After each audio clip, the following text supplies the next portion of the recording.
லீசிங்கில் வாகனங்கள் எடுக்கப்பட்டிருக்கின்ற நிலையில் தவணை கட்டணங்களை கட்டாவிட்டால் கூட வாகனங்களை லீசிங் நிறுவனத்தினர் தூக்க முடியாது என்கின்ற ஒரு உத்தரவை நீதிமன்றம் பிறப்பித்திருக்கின்றது.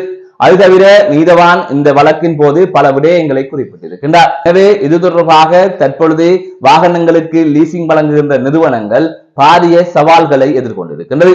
அது தவிர இவ்வாறு வாகனத்தை பறிமுதல் செய்த இந்த லீசிங் நிறுவனங்களின் உத்தியோகத்தர்கள் சிறையில் அடைக்கப்பட்டிருக்கிறார்கள். இதையெல்லாம் நடந்திருக்கின்றது. இது தொடர்பாக விரிவாக பார்க்க இருக்கின்றோம். மற்றொரு செய்தியாக, பேருந்தில் பயணித்த இளைஞன் தவறி விழுந்து உயிரிழந்த சம்பவம் கிளிநொச்சியில் பதிவாகி இருக்கின்றது. இந்த சம்பவம் துயரத்தை ஏற்படுத்தி இருக்கின்றது. அது தொடர்பாகவும் பார்க்க இருக்கின்றோம். அது தவிர நண்பனை இளைஞன் கொலை செய்த சம்பவம் தொடர்பாகவும் ஒரு செய்தி வெளிவந்திருக்கின்றது. அதுவும் பெரும் அதிர்ச்சியை ஏற்படுத்தி இருக்கின்றது.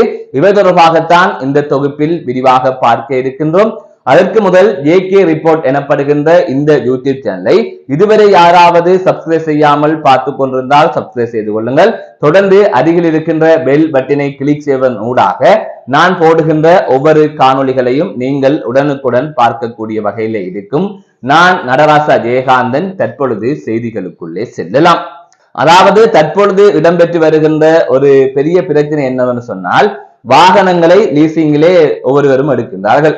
அதாவது விவசாயிகளாக இருக்கட்டும், அல்லது வர்த்தகத்தில் ஈடுபடுவர்களாக இருக்கட்டும், அல்லது இளைஞர்களாக இருக்கட்டும், மோட்டார் சைக்கிள்கள், கார்கள், உழவு இயந்திரங்கள் என்று பலவற்றை கொள்வனவு செய்கின்றார்கள். இவ்வாறு கொள்வனவு செய்து அந்த வாகனங்களுக்கான மாத தவணைகளையோ அல்லது 6 மாதத்திற்கு ஒரு தடவை நாங்கள் எப்படி லீசிங் போடுகின்றோமோ அந்த காலகட்டத்தில் அந்த பணத்தை கட்ட வேண்டும். அப்படி கட்ட தவறுகின்ற பட்சத்தில் அவர்கள் அந்த வாகனத்தை தூக்குகின்றார்கள். இது நடைமுறையில் இருக்கின்ற பிரச்சனையாக இருக்கின்றது. ஆனால் கடந்த காலங்களில் இவ்வாறு வாகனங்களை தூக்குகின்ற போது வாகன உரிமையாளர்களுக்கும், அதாவது வாகனத்தை அந்த லீசிங் கம்பெனியிலிருந்து பெற்றோர்களுக்கும் லீசிங் நிறுவனங்களுக்கும் இடையிலே ஒரு முருகல் நிலை ஏற்படுகின்றது. சில சந்தர்ப்பங்களில் அது மோதலாகவும் மாறுகின்றது. இப்படியான பிரச்சனை எல்லாம் நடந்து கொண்டிருக்கின்ற நிலையில் தான் நேற்று நீதிமன்றத்திலே ஒரு சிறப்பான சம்பவம் ஒன்று இடம்பெற்றிருக்கின்றது.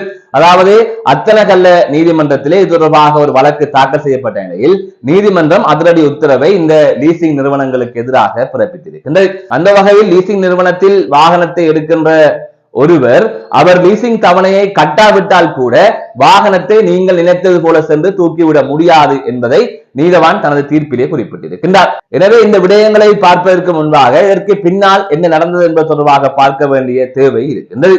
கடந்த ஆகஸ்ட் மாதம் நிட்டம்புவ பல்லேவெல எனப்படுகின்ற பகுதியிலே ஒரு நபர் லீசிங்கில் வாகனத்தை கொள்வனவு செய்த நிலையிலே அவர் லீசிங் தவணையை சரியாக கட்டவில்லை என்பதற்காக அவரை இடைமறித்து அந்த வாகனத்தை இவ்வாறு லீசிங் நிறுவன ஊழியர்கள் தூக்கி சென்றிருக்கின்றார்கள்.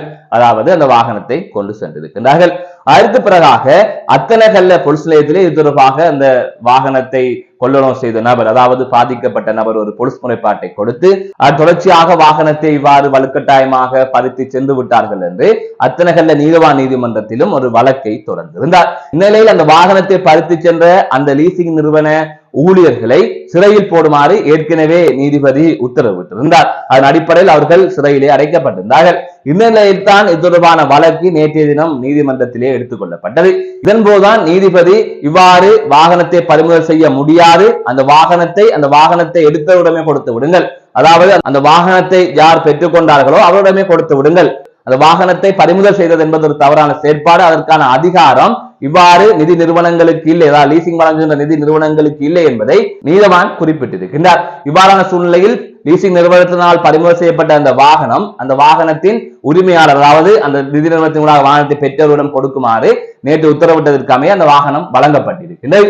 எனவே இப்படியான ஒரு சூழ்நிலையில் தான் இவ்வாறான நிதி நிறுவனங்கள் வாகனத்தை வழங்கிவிட்டு தவணை கட்டணம் கட்டவில்லை என்பதற்காக வலுக்கட்டாயமாக வாகனத்தை தூக்க முடியாது என்று குறிப்பிடப்பட்டிருக்கின்றது. முதலில் நீங்கள் அவர்களுக்கு அறிவிக்க வேண்டும், அதாவது லீசிங் தவணை கட்ட வேண்டும் என்று அறிவிக்க வேண்டும். அவ்வாறு அவர்கள் கட்டவில்லை என்று சொன்னால் இது தொடர்பாக நீங்கள் மாவட்ட நீதிமன்றத்திலே ஒரு வழக்கொன்றை தொடுத்து அவர்களுக்கும் உங்களுக்கும் இடையிலான உடன்படிக்கையை ரத்து செய்து அந்த வாகனத்தை கையகப்படுத்துகின்ற நடவடிக்கையை சட்ட ரீதியாக நீதிமன்றத்தின் ஊடாகத்தான் மேற்கொள்ள முடியுமே தவிர தன்னிச்சையாக இவ்வாறு செய்ய முடியாது. இதேவேளை கடந்த வருடம் கோட்டை பகுதியில் ஒரு முச்சக்கர வண்டியை ஒருவர் லீசிங்கில் எடுத்திருந்தார். அவர் காரில் பயணித்துக் கொண்டிருந்த போது அவரை கடத்தி இவ்வாறு லீசிங் நிறுவன ஊழியர்கள் லீசிங் நிறுவனத்தினால் ஒழுங்கமைக்கப்பட்ட, அதாவது வாகனங்களை பறிமுதல் செய்வதற்காக ஒழுங்கமைக்கப்பட்ட அந்த கும்பல் அந்த நபரை கடத்தி தாக்கி இருந்தது. ஆகையால் இவ்வாறு நீங்கள் பறிமுதல் செய்ய போகின்ற சந்தர்ப்பத்தில் இப்படியான வன்முறை சம்பவங்கள் எல்லாம் இடம்பெறுகிறது. எனவே நீங்கள் தன்னிச்சையாக வாகனங்களை சென்று தூக்க முடியாது. எதுவாக இருந்தாலும் மாவட்ட நீதிமன்றத்திலே வழக்கு தாக்கல் செய்து அந்த உடன்படிக்கையை ரத்து செய்ததன் பின்னர் தான் வாகனத்தை நீங்கள் சட்ட ரீதியாகத்தான் அவரிடமிருந்து பெற்றுக்கொள்ள முடியும் எனப்படுகின்ற உத்தரவை அவர் பிறப்பித்திருக்கின்றார். ஆகையால் அந்த நபர் தனது வாகனத்தை இவர்கள் பயணித்துக் கொண்டிருக்கின்ற போது பறித்து சென்று விட்டார்கள் என்று பொலிஸ் நிலையத்தில் முறைப்பாடு கொடுத்து வழக்கு தாக்கல் செய்து அந்த வழக்கில் வென்று தற்பொழுது அந்த லீசிங் தவணை கட்டாமலே வாகனத்தையும் எடுத்து விட்டார். இனி லீசிங் நிறுவனம் என்ன செய்ய வேண்டும் என்று சொன்னால் அவர் தொடர்பாக மாவட்ட நீதிமன்றத்தில் ஒரு வழக்கை தாக்கல் செய்து இவ்வாறு அந்த ஒப்பந்தங்களை எல்லாம் ரத்து செய்து அந்த வாகனத்தை கையகப்படுத்த வேண்டும். சட்ட ரீதியாகத்தான் அவர்கள் நடவடிக்கை எடுத்து அந்த வாகனத்தை பெற்றுக்கொள்ள வேண்டும். எனவே லீசிங் நிறுவன ஊழியர்களுக்கும் அல்லது அந்த நிதி நிறுவனங்களால் ஒரு ஒப்பந்தம் மாதிரி ஒரு குழுக்களிடம் கொடுக்கப்படுகிறது. அவர்கள் யார் என்று பார்த்தால் அடாவடி குழுக்களாக இருக்கிறார்கள். அந்த குழுக்கள் இவ்வாறு சென்று அந்த வாகனங்களை தூக்குகின்றார்கள், அவர்கள் முரண்பாடுகள் ஈடுபடுகின்றார்கள். எனவே அந்த பிரச்சனைகள் எல்லாம் இனி தவிர்க்கப்படும். அவ்வாறான ஒரு தீர்ப்பு தான் தற்பொழுது கொடுக்கப்பட்டிருக்கின்றது. மற்றொரு செய்தியாக கிளிநொச்சியில் பேருந்திலிருந்து தவறி விழுந்து இளைஞன் உயிரிழந்த சம்பவம் பெரும் துயரத்தை ஏற்படுத்தி இருக்கின்றது. ஆடை தொழிற்சாலைகளுக்கு ஊழியர்களை ஏற்றிச் செல்லுகின்ற பேருந்திலிருந்து தவறி விழுந்தே இவ்வாறு இளைஞன் உயிரிழந்திருப்பதாக தெரிவிக்கப்பட்டிருக்கின்றது. நேற்றைய தினம் இரவு வேளை உருத்திரபுரம் நோக்கி ஒரு பேருந்து பயணித்திருக்கின்றது. அதாவது ஆடை தொழிற்சாலையில் கடமையாற்றுகின்ற ஊழியர்களை ஏற்றிக்கொண்டு இவ்வாறு அந்த பேருந்து பயணித்த நிலையில் உருத்திரபுரம் வீதியின் 8ஆம் கால்வாய் பகுதியிலே இவர் இவ்வாறு தவறி விழுந்ததாக தெரிவிக்கப்பட்டிருக்கின்றது. அதன் தொடர்ச்சியாக உடனடியாக அவரை கிளிநொச்சி மாவட்ட பொது வைத்தியசாலையில் சேர்த்திருக்கிறார்கள். ஆனால் அவர் சிகிச்சை பலனின்றி உயிரிழந்திருப்பதாக தெரிவிக்கப்பட்டிருக்கின்றது. இவ்வாறு உயிரிழந்த இளைஞன் 26 வயதுடைய இளைஞன் என்றும் குறித்த இளைஞன் உருத்திரபுரம் பகுதியைச் சேர்ந்தவர் என்றும் தெரிய வருகிறது. இந்த சம்பவம் தொடர்பாக சாரதி கைது செய்யப்பட்டிருப்பதாக தெரிவிக்கப்பட்டிருக்கிறது. இது தொடர்பான மேலதிகமான விசாரணைகளை போலீசார் மேற்கொண்டு வருகின்றார்கள். எனவே பேருந்தில் பயணித்துக் கொண்டிருந்த போது இவ்வாறு இளைஞன் தவறி விழுந்து உயிரிழந்த சம்பவம் பெரும் துயரத்தை ஏற்படுத்தி இருக்கின்றது. மற்றொரு செய்தியாக கம்பாந்தோட்டை திஸ்ஸ மகாராம பகுதியிலே நபர் ஒருவர் மற்றொரு நபர் அதாவது நண்பனை தாக்கி கொலை செய்து விட்டு நீரிலே மூழ்கடித்திருக்கின்றார். இந்த சம்பவம் அதிர்ச்சியை ஏற்படுத்தி இருக்கின்றது. இவ்வாறு திஸ்ஸ மகாராம போலீஸ் பிரிவுக்குட்பட்ட பகுதியில் கால்வாயிலிருந்து ஒரு சடலம் ஒன்று இனங்காணப்பட்டிருப்பதாக போலீசாருக்கு தகவல் வெளியாகிய நிலையில் போலீசார் சம்பவ இடத்துக்கு சென்று சடலத்தை மீட்டிருக்கிறார்கள். இவ்வாறு சடலமாக மீட்கப்பட்ட நபர் 45 வயதுடைய நபர் என்று தெரிய வருகின்றது. தொடர்ச்சியாக தனிப்பட்ட தகராறு காரணமாக அந்த நபர் தாக்கப்பட்டு பின்னர் நீரில் மூழ்கடிக்கப்பட்டு கொலை செய்யப்பட்டிருக்கின்றார் என்று போலீசார் விசாரணைகளில் தெரிந்து கொண்டிருக்கின்றார்கள். அதன் தொடர்ச்சியாக விசாரணைகள் மேற்கொள்ளப்பட்ட நிலையில் அந்த நபரின் நண்பனான 24 வயதுடைய இளைஞன் கைது செய்யப்பட்டிருக்கின்றார். அவரிடம் மேற்கொள்ளப்பட்ட விசாரணையில் போத்தரால் அந்த நபரை தாக்கிவிட்டு அதற்கு பிறகாக நீரிலே மூழ்கடித்ததாக தெரிவிக்கப்பட்டிருக்கிறது. இது தொடர்பான மேலதிகமான விசாரணைகள் மேற்கொள்ளப்பட்டு வருவதாக தெரிவிக்கப்பட்டிருக்கிறது. இவ்வாறு நண்பனை கொலை செய்த சம்பவம் பெரும் அதிர்ச்சியை ஏற்படுத்தி இருக்கிறது. மீண்டும் ஒரு காணொலி சந்திக்கின்றேன். நான் நடராசா ஜெயகாந்தன்.